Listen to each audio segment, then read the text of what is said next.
Nawawalan ka ng pag-asa dahil wala akong star sender dito kay Facebook? Ay nako, hindi lang dyan tayo kumikita. Maraming pwedeng pagkakitaan kay Facebook.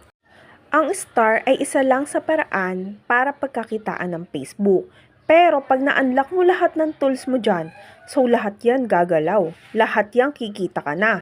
Pag na-monetize ka sa mga unlock tools dyan, lahat ng galaw mo kikita. Kasi meron tayong bonuses, ads on reels, meron tayong content monetization.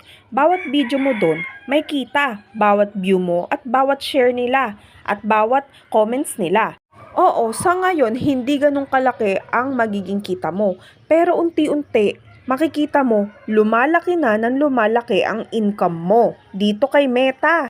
Kaya guys, huwag kayo nawawala ng pag-asa at huwag gumaasa sa star sender lang. Ang i-focus nyo, ma-unlock tools lahat ng andyan para lahat gumagalaw, lahat kumikita, lahat nakamonetize.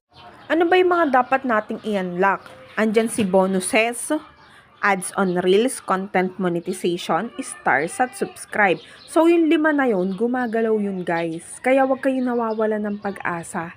Lagi yan, kailangan lang kayo masipag kayo, matyaga kayo mag-upload, makipag-engagement kayo. So tatapusin nyo yung video, manonood lang kayo, tapos magko-comment kayo, lagi kayo mag-iiwan ng bakas. Yun guys ang paraan dyan.